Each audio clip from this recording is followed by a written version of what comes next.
오늘은 성전을 헐라 내가 일으키리라는 제목입니다. 오늘 함께 읽은 본문 말씀은 흔히 예수님의 성전 심판 사건으로 사복음서에 모두 기록되고 있습니다. 그만큼 중요한 부분이죠. 공간복음은 뭘 공간복음이라고 그러죠? 마태, 마가, 누가, 이거를 공간복음이라고 해요. 예수님의 사역 마지막 부분에 행하신 사건으로 이 공간복음에는 이 본문이 나오는데, 그런데 요한복음에서는 가나의 혼인잔치집에서 물로 포도주를 만드신 후에 공생의 사역의 초기에 행하신 것으로 기록되어 있습니다. 그러니까 여러분, 성경을 볼 때 모든 성경을 순차적으로 시대적으로 기록했다, 순서로, 그렇게 성경을 보면 우리가 오해할 수 있습니다. 그렇지 않은 경우가 되게 많습니다. 성경의 전체의 각 권의 배열도 마찬가지입니다. 요한은 시간적인 순서에 따라 말씀을 기록하지 않고 의미를 중심으로 서술하고 있는데, 특별히 성전 심판 사건을 예수님의 죽으심과 부활로 해석하고 있다는 점에서 공간복음에서처럼, 공간복음에서는 고난주간에 행하신 일로 기록하고 있거든요. 그러니까 이 본문도 똑같은 거예요. 그렇게 봐도 아무런 무리가 없다고 생각되어집니다. 그러니까 오늘 본문은 예수님의 초기 사역에 있었던 것이 아니라 고난주간에 있었던 그런 사건입니다. 오늘 본문을 한번 같이 읽어가면서 함께 설명해 보겠습니다. 13절을 다 같이 읽겠습니다. 유대인의 유월절이 가까운지라 예수께서 예루살렘으로 올라가셨더니, 예수님은 유월절을 맞이해서 예루살렘으로 올라가셨습니다. 20살 이상이 되면 이스라엘 남자들은 매번 3번 절기를 지키죠. 유월절, 칠칠절, 수장절. 칠칠절을 맥추절이라고도 그러고 오순절이라고도 그렇게 말합니다. 수상절은 추수감사절이라고도 말합니다. 의무적으로 예루살렘 성전에 가서 제사를 드려야 했습니다. 그것은 선민 이스라엘의 명문화된 규례였습니다. 그런데 그때는 이스라엘을 장정들 뿐만 아니라 이방인들 중에 개종한 사람들과 아직 개종은 하지 않았지만 하나님을 섬기기 원하는 이방인들도 예루살렘으로 모여들었습니다. 요야킴 에레미야스라는 학자는 이렇게 그의 책에서 기록하고 있는데, 당시 절기마다 예루살렘에 모여든 장정들이 무려 13만 명이었다고 합니다. 여자와 아이들, 노인까지 합치면 수십만에 가까운 인파가 예루살렘으로 모였던 것입니다. 그래서 대부분 사람들은 성전을 중심으로 밖에다가 천막을 치고 일주일 동안 그곳에서 유숙을 했다고 합니다. 그들의 열정 대단하죠. 6월절에는 순례자들이 25만 마리의 양을 잡아서 성전에 제사를 지냈습니다. 그때 잡혀 죽게 될 양들이 성전으로 들어오는 문을 뭐라고 그러냐? 양문이라고 그러죠. 여러분, 요한복음 5장에 보시면 베세스다 연못, 양문 곁에 나오잖아요. 양문 곁, 연못이 있었는데 그 양문이 바로 제물로 잡혀 죽을 양들이 성 안으로 들어오는 문이었습니다. 14절부터 16절까지 한번 읽어보겠습니다. 성전 안에서 소와 양과 비둘기 파는 사람들과 돈 바꾸는 사람들이 앉아 있는 것을 보시고 노끈으로 채찍을 만드사 양이나 소를 다 성전에서 내쫓으시고 돈 바꾸는 사람들의 돈을 쏟으시며 상으로 보시고 비둘기 파는 사람들에게 이르시되 이것을 여기서 가져가라. 내 아버지의 집으로 장사하는 집을 만들지 말라 하시니. 오늘 본문에 등장하는 예수님의 모습은 지금까지 보여주셨던 것과는 전혀 다른 모습, 딴판입니다. 온유와 겸손함으로 모든 사람을 대하셨던 예수님이 오늘은 엄청난 분노의 모습을 보여줍니다. 성전 안에서 소와 양과 비둘기를 파는 사람들, 돈을 바꾸는 사람들이 앉아있는 것을 보신 예수님은 노끈으로 채찍을 만드셔서 양이나 소를 성전 밖으로 다 내어 쫓으십니다. 돈 바꾸는 사람들은 돈을 쏟으시고 상을 엎으시고 채찍을 휘두르시고 쫓고 업고 지금까지 볼 수 없는 과격한 모습을 보입니다. 이때의 위험은 대단했을 거예요. 왜냐하면 감히 제물을 드릴 짐승들을 채찍으로 내쫓는다고? 아니, 돈 바꾸는 일을 하고 있는 그곳에 사람들을 돈을 엎는다고? 가만히 있겠습니까? 싸움이 벌어질 수 있는 상황이죠. 그런데 누구 하나 예수님을 손댈 수가 없습니다. 왜 그럴까요? 그때만큼은 인간의 모습을, 인간이시지만 그 안에 그 하나님의 모습의 위엄이 아마도 육신의 옷을 입고 있는 예수님이었지만 있었을 것이라고 생각되어집니다. 예수님의 온유하게 장사꾼들을 몰아내지 아니하시고 왜 분노의 모습을 보이셨을까? 그만큼의 이유가 있지 않겠어요? 당시 성전은 제사장들만이 들어가는 지성소와 성소가 있었고 그 밖에는 큰 뜰이 있었습니다. 그러니까 성전이 이렇게 컸다면 그 안에 성소가 있었고요. 그 성소 안에 성소에서 지성소와 그 다음에 바깥 그 성소 안을 구분을 했습니다. 그리고 이 바깥에는 뜰이라고 그랬죠. 그 뜰은 유대인이 들어가는 뜰과 다음에 여자들이 들어가는 뜰, 그리고 이방인들이 들어가는 뜰이 있었습니다.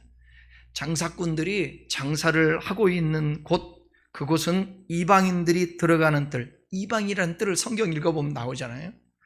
이곳 역시 하나님이 거하시는 거룩한 성전의 일부였습니다.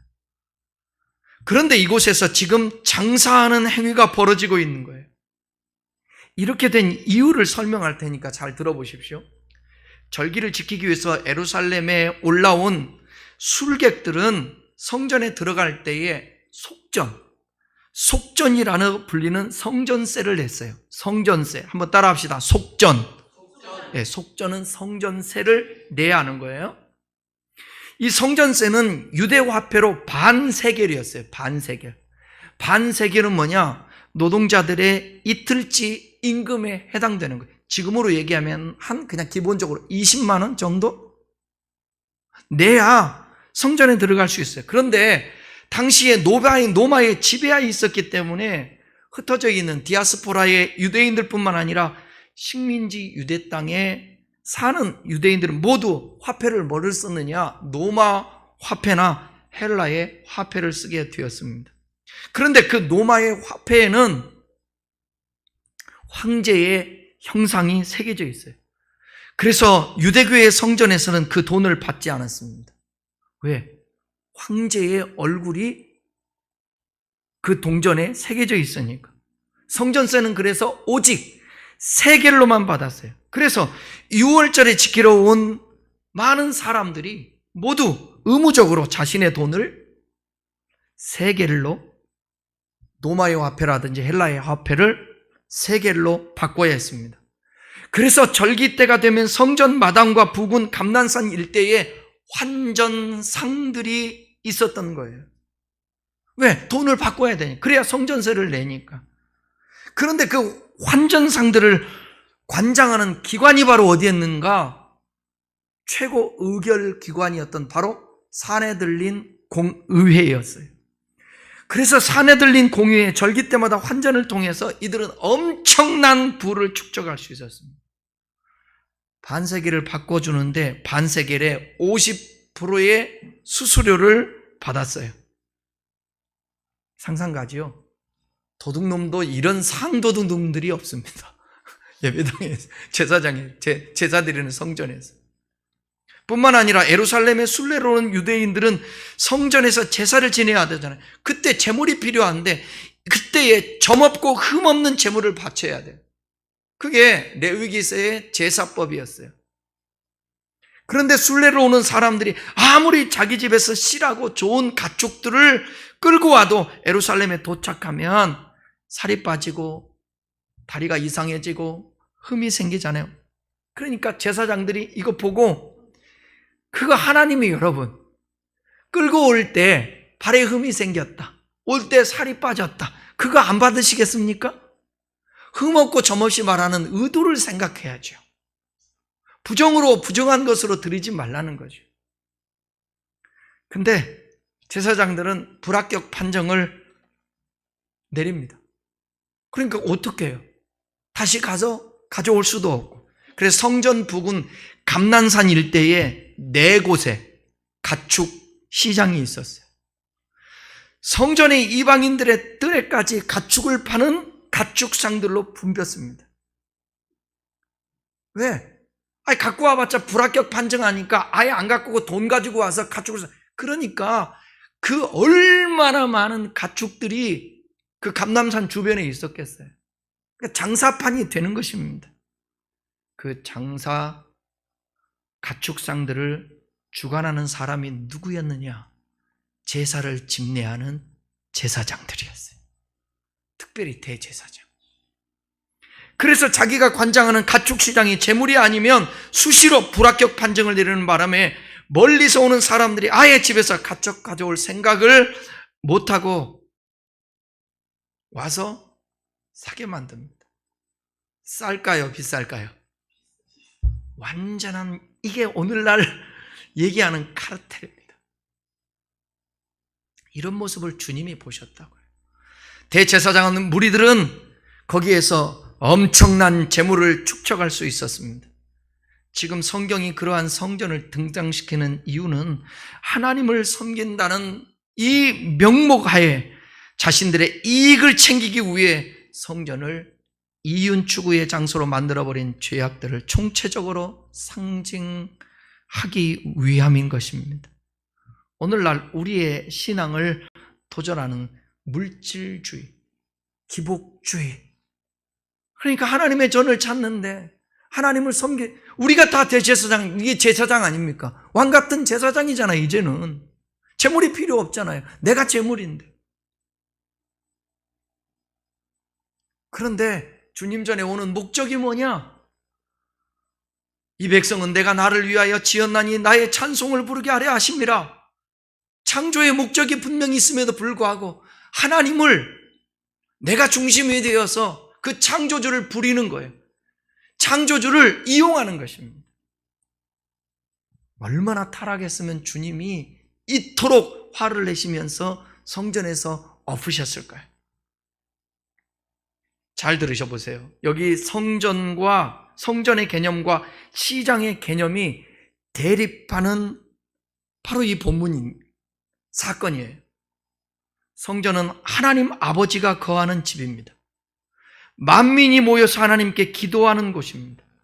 하나님의 백성들이 함께 모여서 경배와 찬양을 드리는 예배의 자리, 제사의 자리, 죄를 지은 자들이 하나님의 사랑을 통해 용서를 경험하는 곳입니다. 하나님이 주신 위로와 평안을 얻는 곳입니다. 하나님이 베풀어 주시는 은혜와 복을 받는 축복의 자리입니다. 반면에 시장은 어떤 곳인가? 시장은 사람들이 자기의 이익을 챙기기 위해서 모인 곳입니다. 그곳에는 물건을 사고 팔고 흥정이 이루어집니다. 흔히 자본주의의 시장 경제라고 볼 수 있습니다. 오늘 이 시대죠. 우리나라의 경제 상황이죠. 사람들이 살아가는 삶의 모습이잖아요. 아우성치며 돈 벌려고 몸부림치는 그 모습 아닙니까? 시장 경제. 인간의 욕심을 최대한 이용하여 서로 뺏고 뺏기는 싸움터를 제도화한 것입니다. 시장은 인간의 욕심이 지배하는 것입니다. 제로섬 게임이 있는 거예요.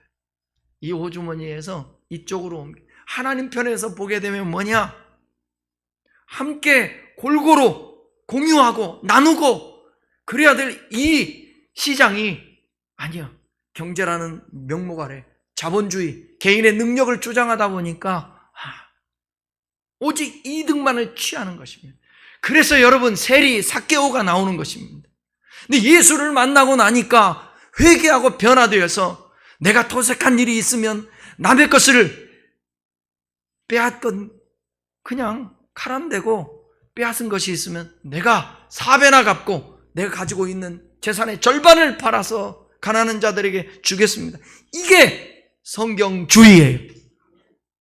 예수 믿는 사람이 자본주의와 시장경제 체제 속에서 이러한 사고를 가지고 살아야만이 이 나라가 하나님의 나라가 될 수가 있는 것입니다. 내 것 갖고 내가 쓰는데 무슨 상관이냐고. 아니요. 하나님은 그렇게 창조하지 않았습니다. 함께 더불어입니다.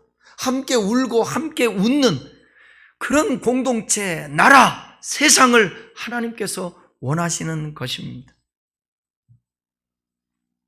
성전은 아버지의 집이지만 시장은 사람들의 공간, 싸움터입니다.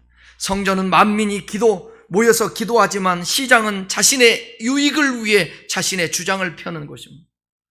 성전은 성령의 다스림과 통치가 지배 원리이지만 시장은 돈이 지배 원리입니다. 성전은 죄 많은 인간을 거룩하게 만드는 곳이지만 시장은 인간의 욕심을 자극하는 공간입니다.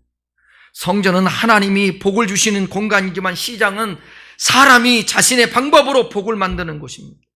성전은 사랑의 원리에 의해 움직이지만 시장은 경쟁의 원리에 의해 물리게 됩니다. 성전은 평화와 질서를 추구하지만 시장은 싸움과 혼란이 가득합니다. 당시 제사장과 유대인들은 성전을 하나님의 집이여 예배하는 곳이라고 하면서 사실은 강도의 소굴로 만들고 가증한 일을 했습니다. 예수님은 이런 모습을 보고 지금까지 보이셨던 것과는 전혀 다른 거룩한 분노를 표출하셨던 것입니다. 여러분, 카르텔로 자기가 관장하는 성전 돈 바꾸는 것.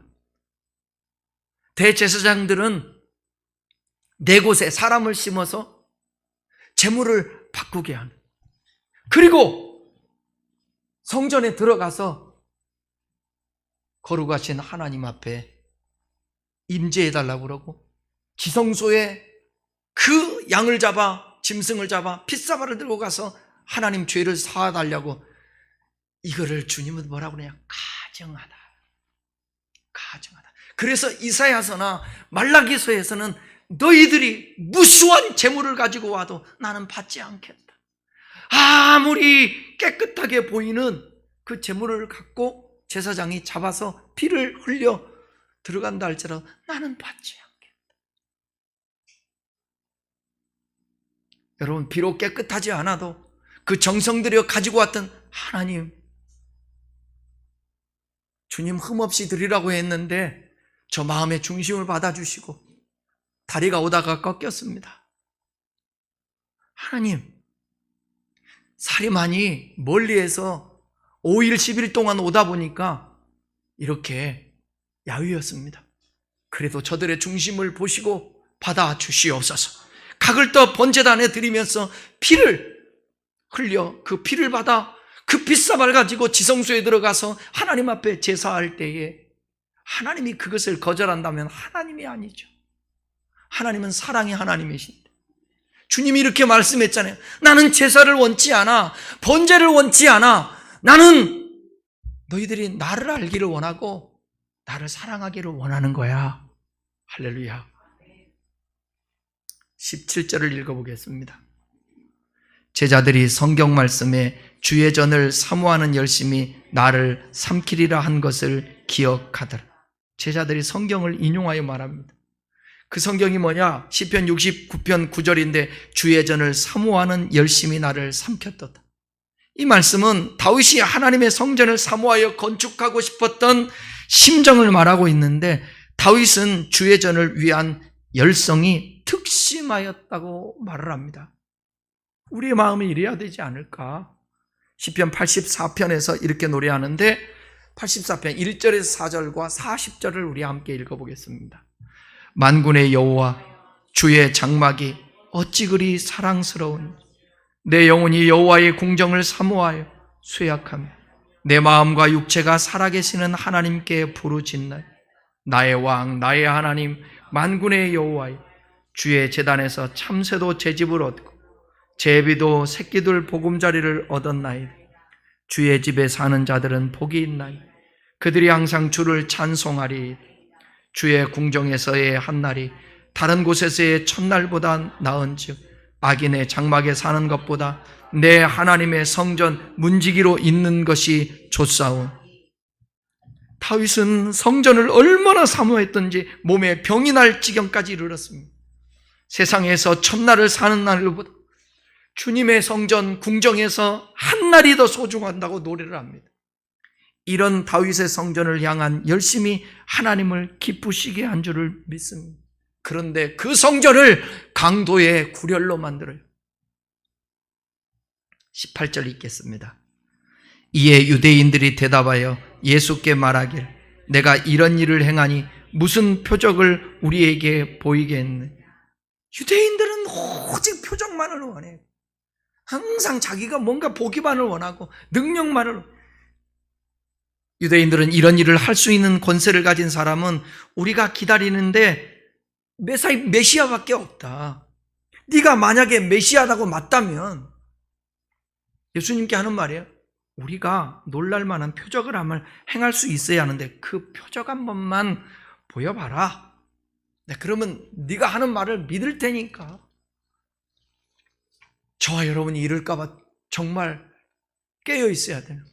성경을 달달달 외우고 그렇게 구약 성경을 알고 성경을 날마다 읽는다라는 사람이 그 성경에서 말하는 메시아 예수 그리스도가 오셨는데도 불구하고 그 예수를 부정하고 왜 그러는 거예요? 왜 그럴까요?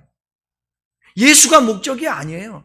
자기네들의 욕망이니까 그 욕망의 눈이 가리워져서 예수가 오셨는데 보지 못하는 거예요. 구약 성경은 예수님이 오셔서 십자가를 지고 부활할 것을 말씀하셨거든요. 그가 찔림은 우리의 허물을 인하며 그가 상함은 우리의 죄악을 인하며. 근데 그런 말씀에는 관심조차 없고 자기들 사고를 가지고 메시아 정도 되면 하나님이 이 땅에 메시아를 보내면 그 메시아는 아마도 구름 타고 오실 것이고 멋있게 힘있게 아마 오실 거야. 개선장구처럼.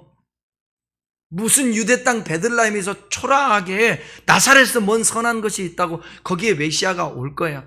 이게 뭐야?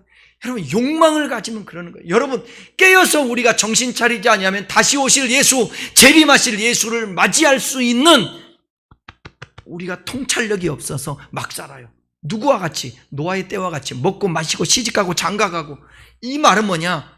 시집가는 게 뭐가 잘못이에요? 먹는 게 뭐가 잘못이에요? 먹고 사는 것에만 집중하며 거기에 살다 보니까 눈이 가리워진다라는 거예요. 여러분 영적으로 살면 육의 삶을 하나님이 인도해 주십니다. 육으로 살면 영이 피폐하게 됩니다. 영이 피폐하게 되면 육신의 삶이 안 열립니다. 하나님의 사람들은. 유대인들은 메시아가 오면 대단한 기적을 일으키며 등장할 것이라는 것을 철석같이 믿고 있었습니다. 그런데 유대인들이 정말 예수님이 메시아일지도 모른다는 기대를 갖고 그렇게 질문하고 요구한 것일까요? 아니었습니다. 18절 보면 유대인들이 대답하여, 우리 읽었잖아요. 여기 대답하여 헬라어 좀 어렵는데 아페크리테산 이 단어와 에이폰이라는 두 단어가 번역된 건데 이 두 동사는 어떤 요구나 항변을 강력하게 드러난 관용적 표현으로 대들었다라는 거예요. 예수님께 지금 이르되 말씀을 하시는데 뭐냐? 대들듯이 말했다라는 거예요. 유대인들이 주님이 정말 메시아일지도 모른다는 기대를 하고 있었다면 그렇게 무례하게 대들면서 예수님 앞에 하지 않았을 거예요. 19절 보시면 예수님 것도 똑같이 반응하세요. 보세요. 19절 한번 읽어볼까요? 예수께서 대답하여 이르시되 너희가 이 성전을 헐라 내가 사흘 동안에 일으키리라. 여기 함께 읽었던 거 보면 대답하여 이르시되 여기 구절이 있잖아요. 여기서 쓰신 단어가 똑같이 아까 아페크리테산과 에이폰입니다. 그러니까 예수님께서도 그들에게 강력하게 대들듯이 얘기한 거예요. 그러니까 이게 불꽃 튀는 살벌한 현장 상상이 가십니까? 오직 자기들의 이윤 추구만을 목적으로 한 형식뿐인 종교 행위를 했던 그 유대인들을 향해서 질책하시는 주님의 모습과 주님의 지적을 못마땅해 하고 그를 죽이려 하는 그 악한 사람들의 그 현장의 모습을 한번 보십시오. 오늘날 그리스도인들의 모습이 보이지 않습니까? 교회 안에서 싸우고 종교의 형식만 가졌지 삶에서 전혀 영향력이 없는, 다만 종교 생활을 할 뿐 철저히 자기중심적인 기복주의, 번영주의, 축복주의. 19절에서 예수님께서 말씀하시는 성전은 자신의 몸이라고.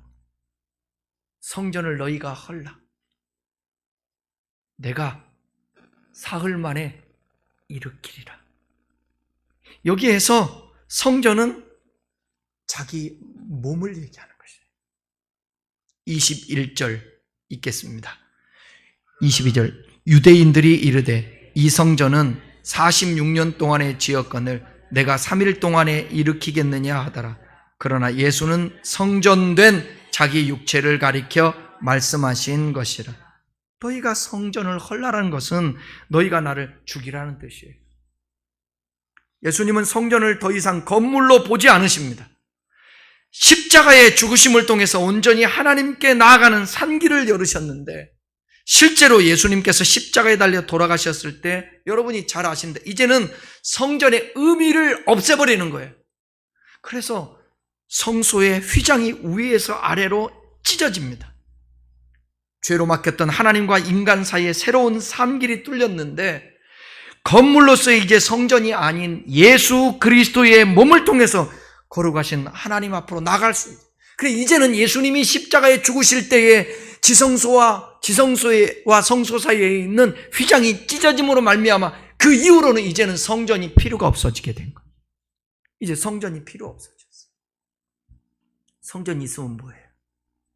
강도의 구렬로 만드는데 이게 클라이막스예요.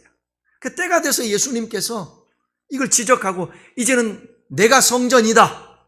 나를 통하여 하나님께 나아갈 수 있고 하나님을 만날 수 있고 죄사함을 얻을 수 있느니라. 이제는 제물도 필요 없다. 내가 제물 될 테니까 너도 나와 함같이 제물되어 스스로 제물되어 하나님 앞에 나아가라. 성전의 휘장이 쫙 갈라졌습니다. 이제는 성전이 필요 없습니다. 그러니까 누군가가 성전 얘기하면 이분은 뭔가 의도가 있다고 생각하든지 아니면 성경을 잘못 보고 있다고 생각하면 됩니다. 성전 건축이라고 써져 있으면 지나가면서 이렇게 얘기하십시오. 하나님, 저 성전 건축이라는 말 틀렸네요. 예배당 건축입니다. 교회당 건축입니다. 성전은 주님이 성전입니다. 우리가 주님을 모셔서 성전을 모신 우리가 성전인 것입니다. 성전 건축, 성도들이 깨어나야 합니다. 무슨 성전 건축입니까? 성전이 이제는 무너졌고 성전이 필요 없고 너희가 성전이라고 그랬는데, 고린도전서 3장에 보게 되면 나오잖아요. 너희가 성전인 것과, 고린도 교회를 얘기해야 거예요. 교회가 성전인 거예요. 교회 건물이 성전이 아니라 교회에 모여있는 예수님을 모시고 있는 무리들이 성전인 거예요. 아시겠죠? 성전이에요. 건물은 예배당이에요. 건물은 교회당인 것입니다.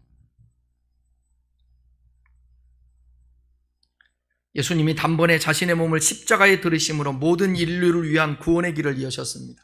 그러므로 건물로서의 성전은 더 이상 의미가 없습니다. 그러니까 예배당에다가 수백억, 수천억 처발릴 이유가 없습니다. 영혼 구원하고 선교하는 데에 사용해야 되는 것입니다. 여러분, 유럽 교회가 관광지가 됐잖아요. 주님과 무슨 상관이 있습니까? 그 화려했던 성전들이 자기네 스스로 성전이라고 얘기했다. 죄송하지만 우리나라의 예배당들은 어떻게 해요? 2천억, 3천억 들이고 1,000억 들이고 수백억 들여서 만들어 놓은 예배당들을 나중에 어떻게 할 거예요? 점점점 성도들은 신앙생활을 열심히 안 하는데, 여러분이 충격 좀 받으실래요?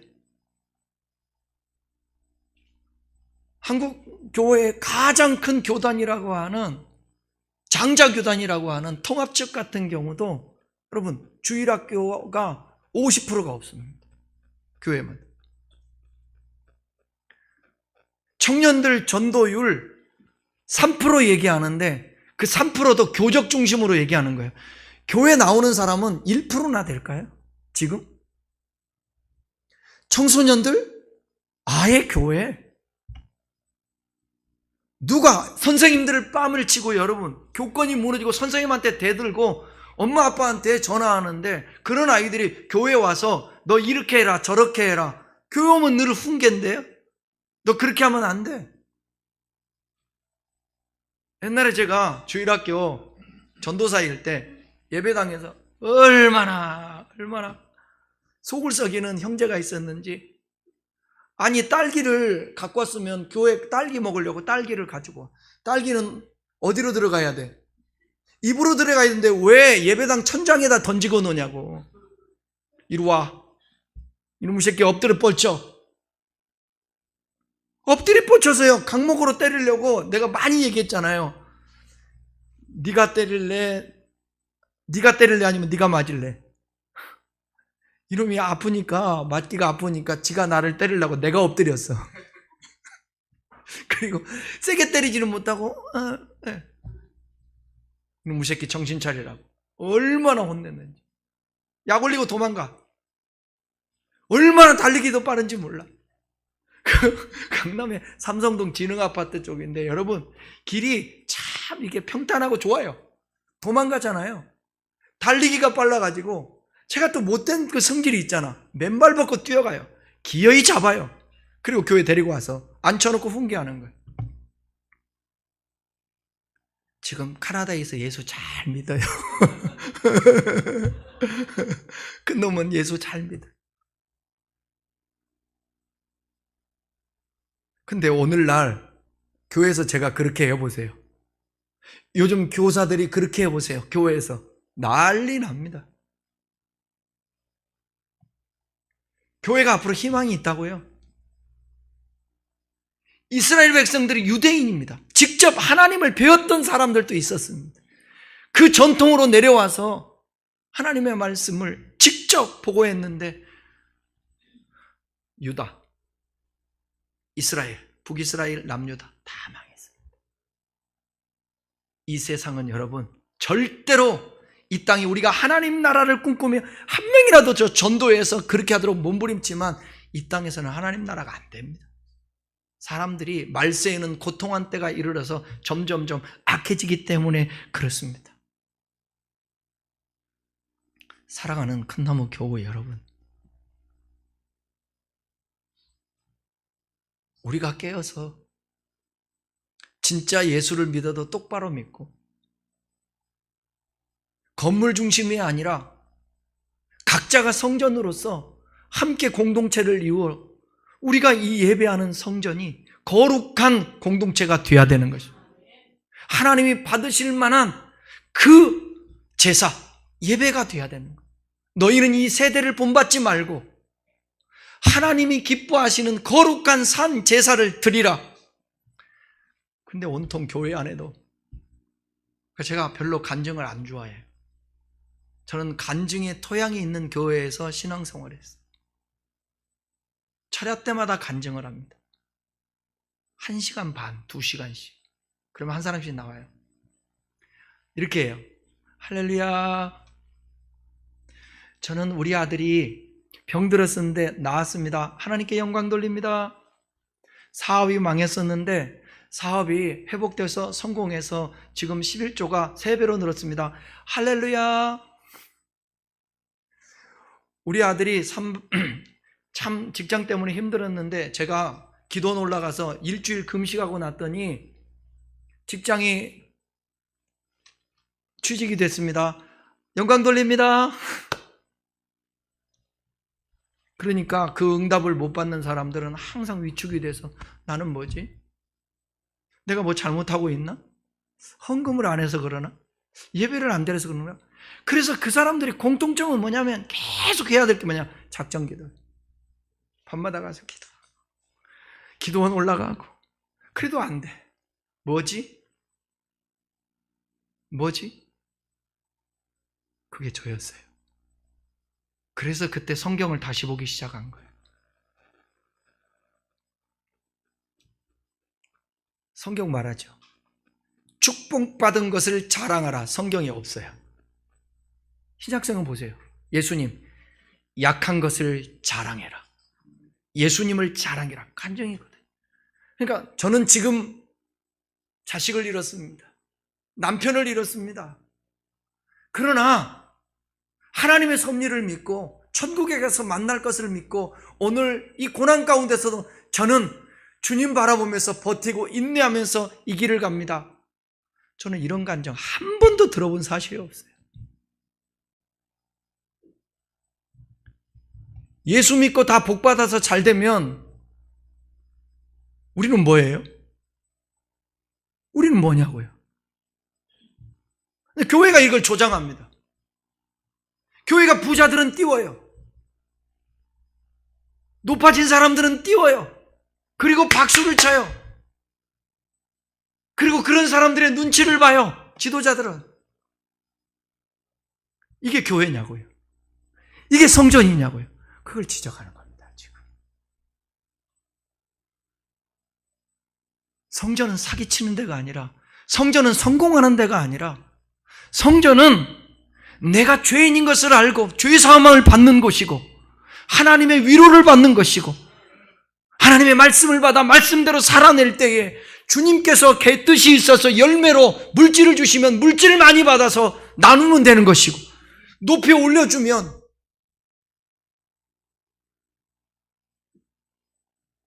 국회의원 중에서 요즘 차별금지법 전 세계에서 여러분 다 통과됐습니다. 일본까지도 버티다가 통과됐습니다. 유일하게 우리나라만 지금 통과되지 않았거든요. 참 인권을 강조하면서 보면 우리가 참 좋은 법안 같기도 해요. 그러나 거기에는 또 다른 생각지 않은 함정들도 있다는 걸 알아야 합니다. 그런데 국회의원 중에 한 명이 그리스도인 장로님이세요. 민주당에서 이걸 발의하려고 했는데 아니다. 지금 발의하면 안 된다. 막았어요. 막을 때까지 막아봐야죠. 네? 교회에서 이단이라고 말할 수 없고 신천지가 그럼 안 되잖아요. 모슬림에 대해서 비판하면 안 돼. 왜 차별하냐고. 그럼 어떡하라는 거예요? 목사들 잡혀가야 된다. 신고 들어온다고. 설교 그렇게 하지 말라고. 그럼 어떻게? 극단적인 말 같지만 실제예요. 이게 무서운 시대입니다. 교회 안에 세속화가 너무 되어 있는 거예요.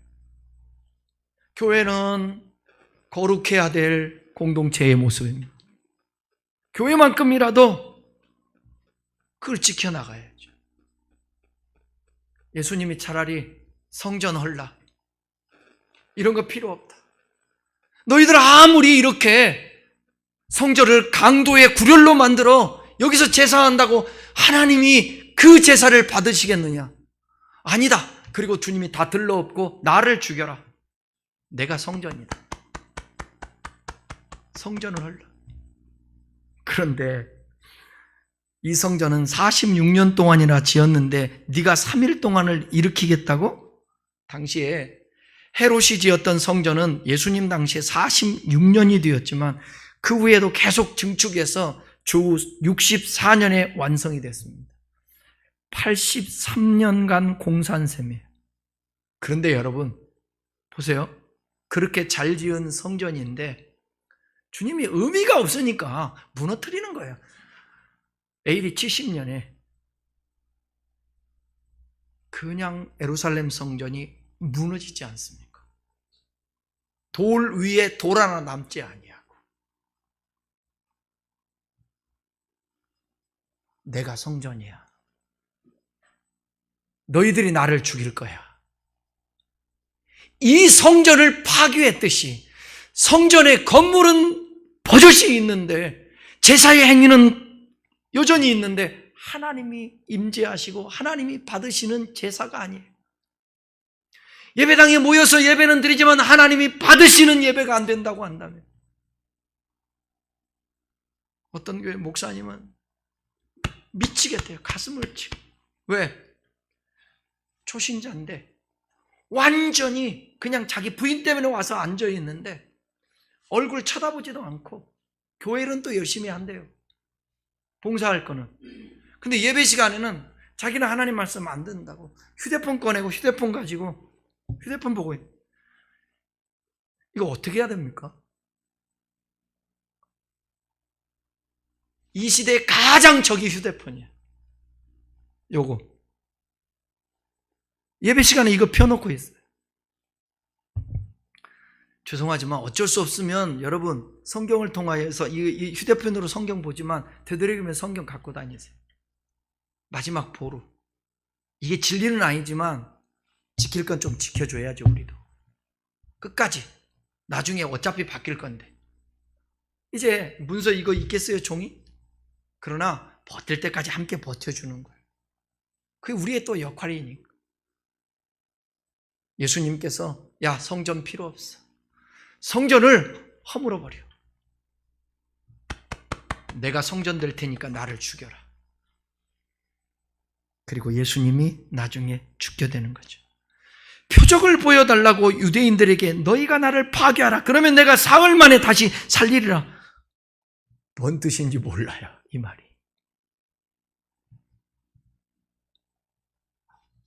아직도 뒷부분이 남아있는데 이 부분은 다음 주에 하도록 하겠습니다. 사랑하는 큰나무교회 여러분, 주님이 함께 하시는 공간이 그곳이 성전입니다. 그러면 주님이 나와 함께하고 있다면 내가 성전입니다. 이곳에 주님의 임재가 있다면 이곳이 하나님의 나라, 하나님의 성전이 되는 것입니다. 그러기 위해서 자본주의 시장 경제 체제에 살아가는 저와 여러분들, 정말 쉽지 않고 만만치 않습니다. 돈 없이는 살기 쉽지 않은 세상입니다.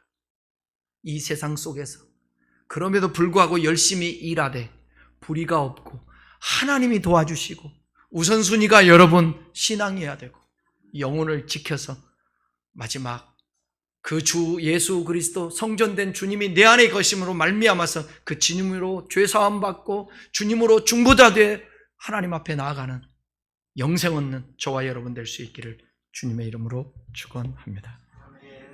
우리 함께 기도하겠습니다.